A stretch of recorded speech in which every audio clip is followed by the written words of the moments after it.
I'd like to thank you for tuning in and being a part of this broadcast. We bring you greetings from the Colonial Village Church of Christ. To all those who are out there on Facebook and looking in through Salt and Light's production, we are grateful for this opportunity to share a few inspiring words that can get us through our valleys to help us see the victory before we reach it.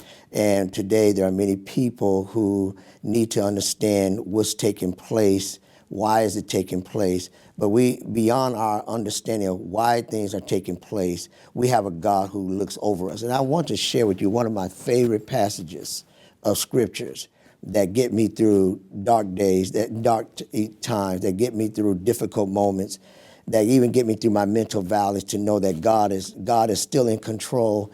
God still loves us. One of my favorite passages of scripture, and I preach it a lot of times. I make references to it just to encourage and motivate. And I do believe that there are people who need some motivation and encouragement, motivation to keep looking unto the hills from which cometh our help, motivation to see the light in the tunnel before the end of the tunnel. And so I want to share a passage that Peter wrote to his writers that were scattered abroad. And that is in 1 Peter chapter 1.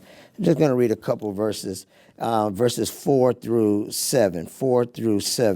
Peter says, to an inheritance incorruptible and undefiled, and that fadeth not away, reserved in heaven for you, who are kept by the power of God through faith unto salvation, ready to be revealed in the last times.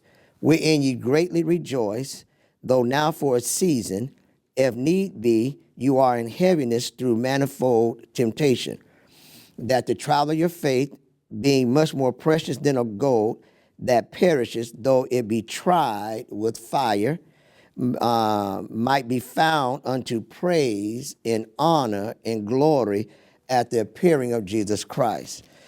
Here Peter is writing to the saints that are scattered abroad throughout Asia, Cappadocia, Pontus, Bithynia, and he calls them the elect, the chosen of God, God's precious people, meaning God's precious people. And because we are God's precious people, we do understand that God is looking over us and he's protecting us, he's securing us. Not to say that we're not going to die. We do understand there's a point unto man wants to die, but after that, the judgment. My point here is that we still have hope of a new tabernacle. We still have hope of a new tent, and that is a new body that would not suffer pain, that would not suffer disappointment or hardship or setback. We do know that John the Revelator mentions that to us, that in heaven there will always be joy, that in heaven there will be peace, there will be no more tears, no more pain. But let me get to the point here, and that is God understands us. The theology of God, the teaching about the theology of God or who God is that God is a loving God. And he is aware. But we live in an evil society where evilness is going to happen, destruction is going to happen. But in the midst of destruction, he develops our faith so that we will have a future with him in heaven. So he says in verse 4, to an inheritance incorruptible. We may fade, we may die, we may perish, the world will perish, but we're going to have an inheritance that will never fade away, and we ought to look forward to that. Then the confidence is that is undefiled, is not, and that fade is not away, reserved in heaven for us. Then he uses a military word. He says in verse 5, we are kept. That word kept simply means we are safeguarded, but God cannot keep anyone safeguarded if they themselves do not desire to be safeguarded also. He says, who are kept by the power of God through faith.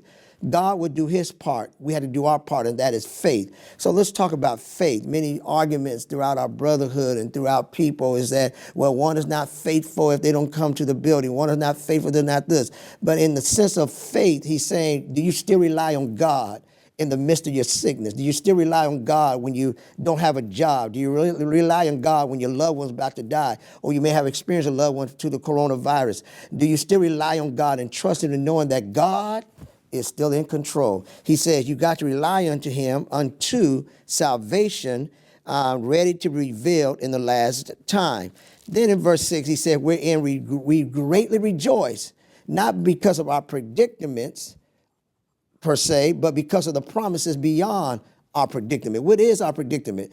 Our promises beyond our predicament. That is, we're going to a place that is better. We're going to a place that is beautiful. We're going to a place that cannot be taken away from us. Joy and peace and happiness and goodwill will always be there, but we got to do our part, and that is have faith in the one who made the promise, that is Jesus Christ. He said we rejoice. The word rejoice gives us the idea of one who is flexible, one who is able to have confidence in his heart, have a flexible mind set that when problems come, he's still flexible to trust in Jesus. When tears come and problem issues come, their mind is still flexible to keep trusting in Jesus.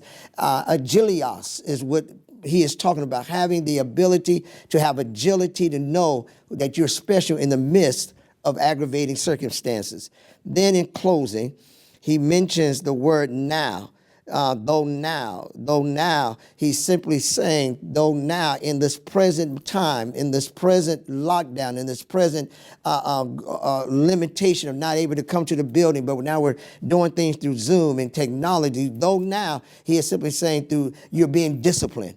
How are we being disciplined through this matter? We're being disciplined for the fact of saying that we can still reach God's people. We can still build hope up in God's folk. Though now simply is an expression of what else is there? Keep me, God. What else is there? Show me, God. What else is there that I can stay faithful to what you have called me to do? Though now we're locked down, but we're not locked away from reaching out. Though now we're scattered abroad, but we're still seeing each other. The saints needed hope. They needed joy. They needed confidence. They needed the understanding that although we're scattered abroad, we're still together with the attitude of keeping on with God's people. Then he says, in closing, that the trial of your faith, being much more precious than of gold.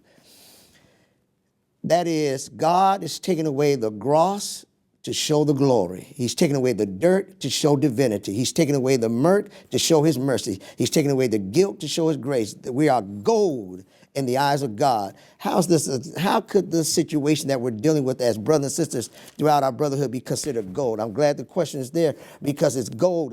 That people are more relational, people are more connected, people are more hoping and looking forward to the day to be with each other once again. If it had not been for this virus, God would have done something else to show us that it's not about building maintenance, it's about building up folk in the ministry of Jesus. And we see it. We see good messages from Atlanta, from Georgia, from Florida, from preachers who are prominent in our brotherhood and people who are striving to do great things to keep us understanding that though now through our trials, though now through our setbacks, we're still together. And I trust this hour that we have an understanding that God is not through with us. He has given us a door opportunity to keep on reaching many people. May God bless you, and may he bless you real well. Thank you.